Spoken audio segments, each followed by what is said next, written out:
When my husband asked for a divorce after 13 years together, I didn't argue.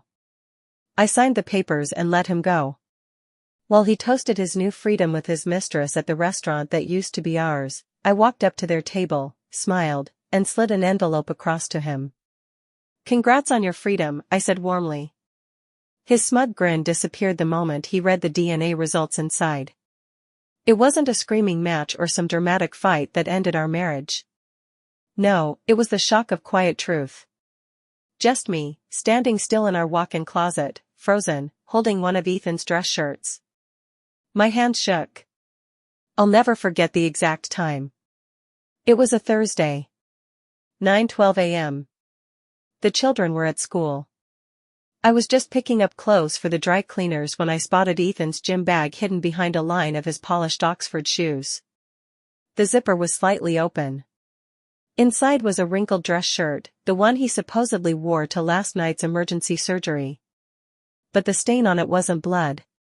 Not medical, at least. No surgeon walks into an or wearing lipstick the color of deep red wine.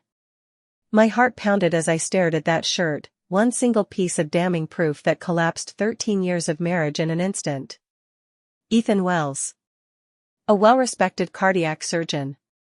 My husband. The father of our 2 kids. And there it was, another woman's lipstick on his clothes. The life I thought we'd built? It cracked apart like crystal hitting marble. Funny thing is, everyone thought we were the couple. His co-workers even nicknamed us the perfect Wells. Ethan, the steady-handed surgeon saving lives, and me, the doting wife holding it all together behind the scenes. We lived in a huge lighthouse, complete with a white picket fence and a yard trimmed like a magazine ad. "Lauren makes it all possible," Ethan would say at hospital fundraisers, arm around my waist, champagne in hand. I couldn't do what I do without her. The other wives smiled, but I could see it in their eyes, envy. 2 beautiful kids, twins. Financial security. A rock-solid partnership that had weathered med school, residency, and his climb to the top. Or so I believed. Looking back, the signs were there. He stayed later at work, said the hospital was short-staffed. Weekend golf trips with his colleagues happened more often. Our conversations got shorter, more about logistics than love, kids' schedules, household needs, planning events to help his career. "It's the pressure," I told my sister the next day. "The new job comes with a lot. Men change with power, Lauren," she warned. But I brushed it off. Thought she was just jaded from her own messy divorce. Then the physical distance set in. Ethan said he was tired after his 14-hour shifts. Then he started pulling away from my touch. He went along with it, kind of, but never really showed up. "Are we okay?" I asked once, when he barely touched the steak I made, his favorite. "Just tired," he said. "The Phyllis case is complicated." I believed in giving space. Checking someone's phone or email? That wasn't me. That was for women who were jealous, insecure, not Lauren Wells, the so-called perfect wife. But as our 13th anniversary got closer, I decided to surprise him. Planned a romantic getaway to the ocean. I needed to coordinate our calendars. His phone was on the kitchen counter while he showered. Just a quick peek, I told myself, just to check if the weekend was open. That's all I meant to do. Then a text popped up. "Dr. Emily Sanderson. Last night was amazing. I can't wait to feel you again. When are you leaving her?" My hand started to shake as I opened the thread. There were hundreds of texts going back 6 months. And then this? "Ethan. She's planning some big anniversary surprise. Poor thing still thinks there's something to celebrate." I put the phone down without a sound. Made his coffee. Kissed him goodbye like always as he left for work. Then I threw up until nothing was left but the burn of bile. That night, after the kids were asleep, I waited for him in our bedroom. I looked him in the eyes. "Are you sleeping with Emily Sanderson?" I asked. My voice came out steady, weirdly calm. He didn't blink. Took off his watch. Set it down like he was ending a shift. Yes. For how long? Does it matter? His eyes were cold. Like I didn't even know him anymore. I want a divorce, Lauren. There wasn't any guilt in his voice. No emotion. Just cold, calculated finality. It didn't feel like a confession. It felt like an execution. Why? I whispered. I've outgrown this life, he said, waving a hand around our bedroom like it was a jail cell. I've outgrown us. I'm 43, he said. If I'm going to start over, it has to be now. Start over? I stared at him in disbelief. Ethan, we built this life together. Everything you are, everything I became, we did it side by side. He let out a cold laugh, bitter as coffee grounds. I save lives every day, Lauren. What do you do? Bake cookies for school meetings? Those words hit harder than any slap. I had pressed pause on my own career so he could chase his dream of becoming a surgeon. You'll be fine financially, he went on, like this was just a business deal. The kids will be okay. Kids adjust. He slept in the guest room that night. I didn't sleep at all. My mind was spinning, replaying every year, every sacrifice. I kept asking myself, was any of it ever real? By the time the sun came up, he was already gone. On the kitchen counter sat a business card. His lawyers. Turns out, the life I thought we'd built wasn't real at all. It had always been cracked, I just didn't see it because I was too busy keeping the illusion alive. And what I didn't realize back then was that the lipstick, the affair, that was just the surface. The real betrayal? It ran far deeper. The truth would tear apart everything I thought I knew and make his cheating look like child's play. The very next day, I called up Monica Delaney, the toughest divorce attorney in our town. I needed answers, and I needed to be ready for the fight I knew was coming. Monica's first words were firm: start documenting everything. Especially the finances. That night, after the kids were tucked in, reassured that Daddy was just busy with hospital stuff, I opened the safe in our closet. Inside were years of financial records, tax returns, property deeds, bank statements. As I sifted through them, strange things started to show up. Withdrawals, $4,000 here, $6,500 there, sometimes even 10 grand, regularly pulled from our joint savings. The name listed on each one? Riverstone Holdings. There were no receipts. In just the last 2 years, nearly $200,000 had quietly vanished. Is this kind of thing normal in divorces? I asked Monica, sliding the bank records across her polished mahogany desk during our next meeting. Hiding assets? Sadly, yes, she said, peering through her glasses. But this looks more deliberate. Like a long game. Then she said something that changed everything. Has the name Dr. Jason Trent ever come up? It rang a faint bell. He used to work with your husband, she explained. Left Midtown Center about 3 years ago under curious circumstances. He came up in another client's case. You might want to talk to him. I remembered Dr. Trent vaguely. He was quiet, always seemed a little awkward at work functions. Then one day, he was just gone.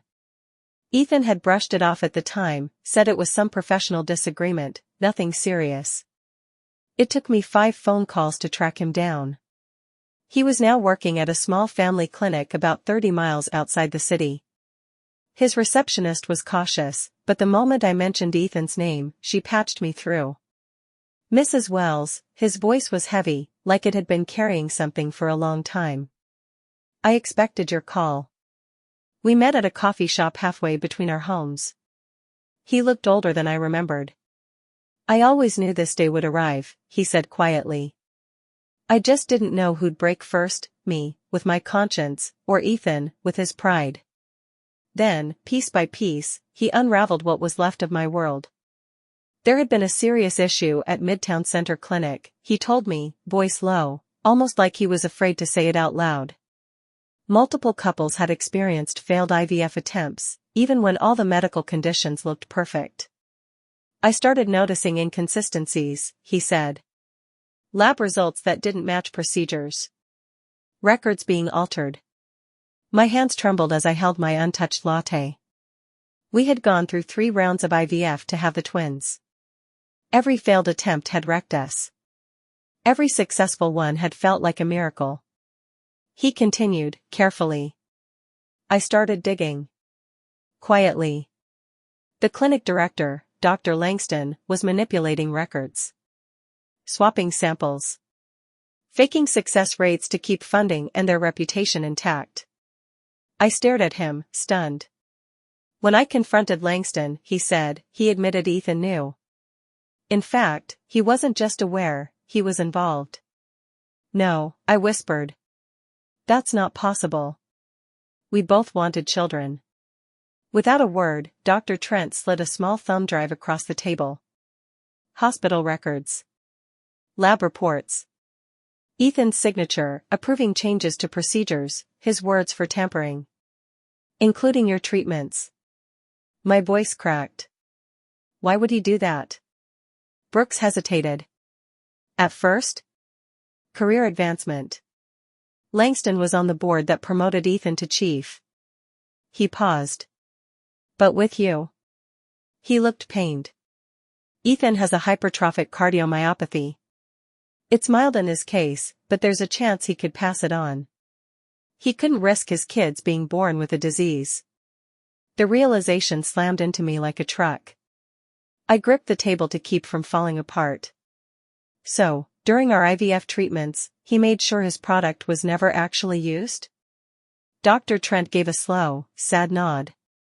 Anonymous donors were used instead. Ethan knew exactly what he was doing. I left the meeting clutching that thumb drive like it might explode, and with it, a referral to a quiet genetic testing service. Later that night, after the kids were asleep, I gathered DNA samples, hair from their brushes, saliva from their toothbrushes, and snagged one of Ethan's old combs from the bathroom he no longer used. Waiting on those results was agony. Meanwhile, Ethan kicked the divorce into high gear. He wanted full custody, called me unstable. His lawyer sent letters claiming I wasn't financially capable. Then they slid over a pathetic settlement offer, barely enough to scrape by. It was all pressure. I kept my game face on. Helped with school science projects. Smiled at drop-off. When people asked where Ethan was, hospitals got him tied up, I'd say. At night, I fell into a rabbit hole, reading about fertility fraud. Doctors switching samples. Clinics lying. Families discovering the truth decades later. But nothing like this, a husband who made sure his own DNA wasn't used, while pretending it was. Then came the call. Mrs. Wells, we have your results. Would you like them emailed or discussed over the phone? Email, I whispered. The report couldn't have been clearer, 0% probability of paternity. Ethan was not the biological father. I printed 3 copies, one for my lawyer, one for the safety deposit box I opened in my name, and one for Ethan. I slid it into a cream envelope stamped with the Midtown Center logo I'd pulled from his office. By then, my hands didn't shake anymore. The heartbreak had hardened into purpose. This wasn't just cheating or sneaky finances. He built our family on a lie, from the very start. Took away my choice. My identity as a mother, our children's origin, all of it, engineered to protect his image. But now I had the truth. And I wasn't about to let it sit quietly. I reached out to other families treated at Midtown Center when Ethan was involved. Dr. Trent gave me 19 names. Most didn't want to talk. 4 did. The Barretts had twins that looked nothing like them. The Goodvinch had a daughter with rare health issues. The Delgados, Mays, and Chavezes all had miracle pregnancies once Dr. Langston stepped in. We were just thankful, Sarah Delgado sobbed. We didn't ask questions. Eventually, I tracked down Rose Smith, a former nurse from the clinic. She lived in a small apartment, surrounded by filing cabinets. I kept everything, she said, pulling out a worn leather journal.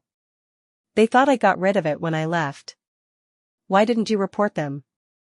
I asked. I tried. Admin, ethics board, even the cops. Your husband's got friends in high places. She showed me pages of altered records, fake consent forms, and Ethan's signature scrawled again and again, especially on cases involving genetic issues. Am I in there? I asked. She opened to a page with my name and pointed. Specimen replacement authorized. No donor ID recorded. I took photos of everything.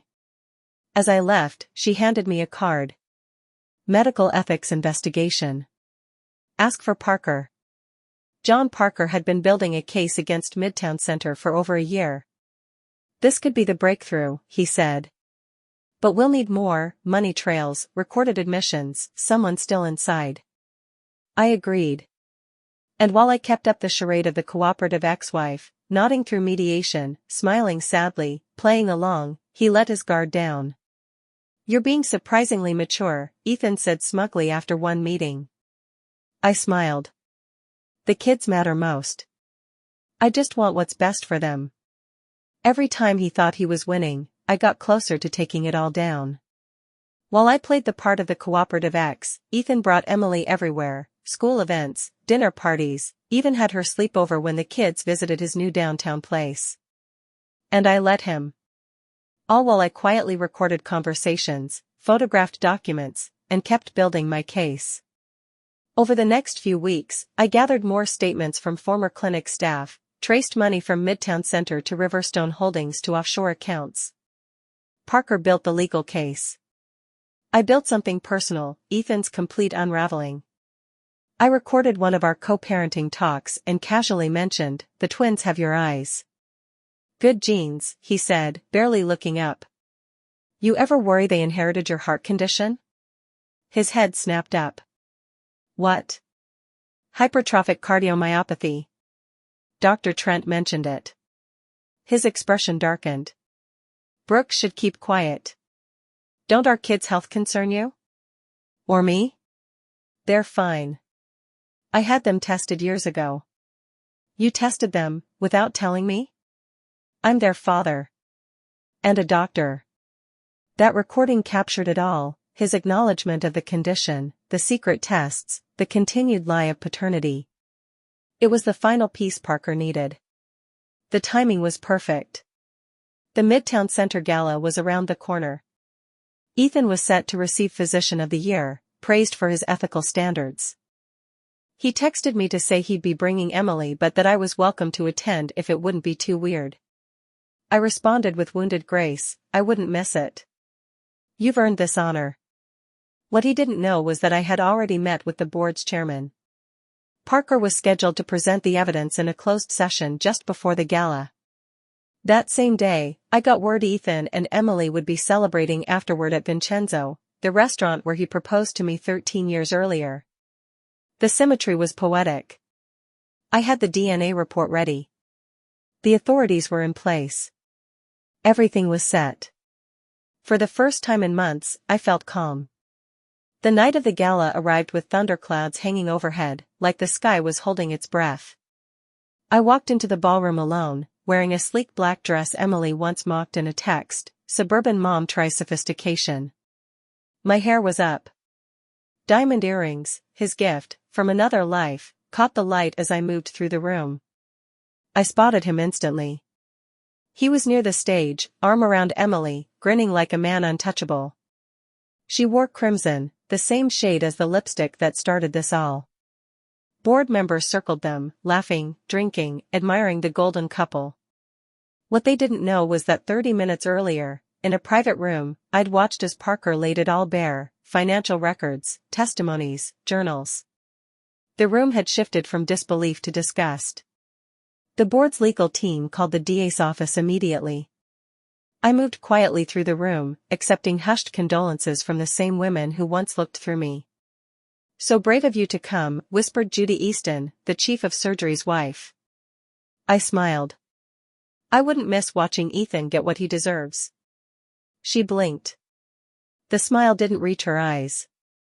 The ceremony kicked off like any other. The board had decided the reveal would land harder in public than behind closed doors. Ethan took the stage, beaming, about to accept an award for integrity. He had no idea his entire life was about to collapse. The applause echoed as Ethan took the stage, holding his crystal trophy with the humility he'd perfected over the years. "Medicine isn't just science," he said into the mic. "It's a sacred trust between doctor and patient. Ethics must guide every moment." After the ceremony, they headed to Vincenzo, just as planned. I followed 20 minutes later, envelope in hand. Nothing at the restaurant had changed: white linens, low lighting, quiet opera in the background.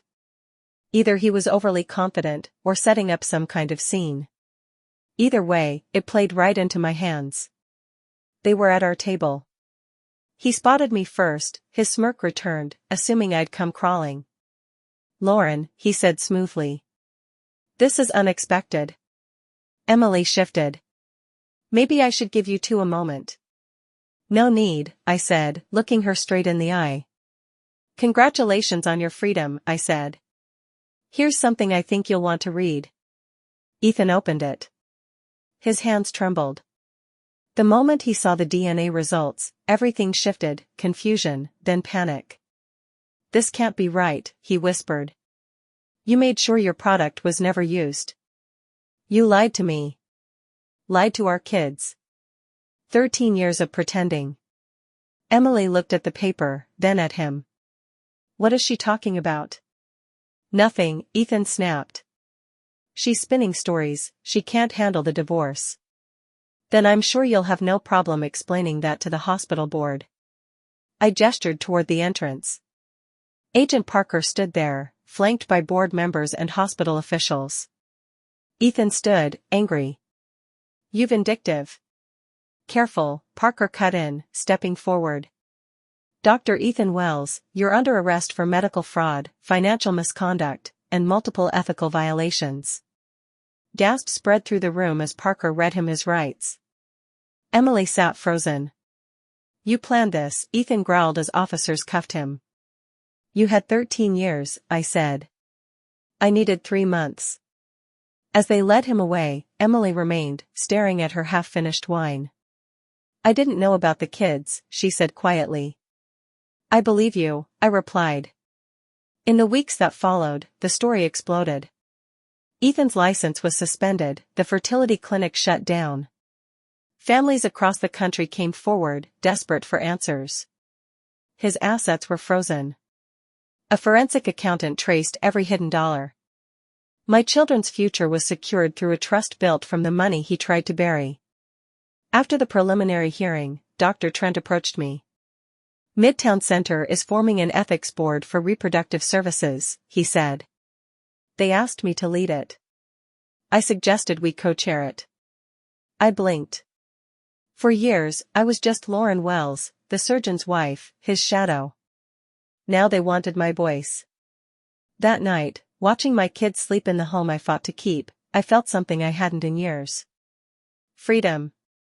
The illusion of the perfect family had crumbled. But in its place stood something real, messy, honest, and finally mine. My life. My story. And this time I was the one writing it.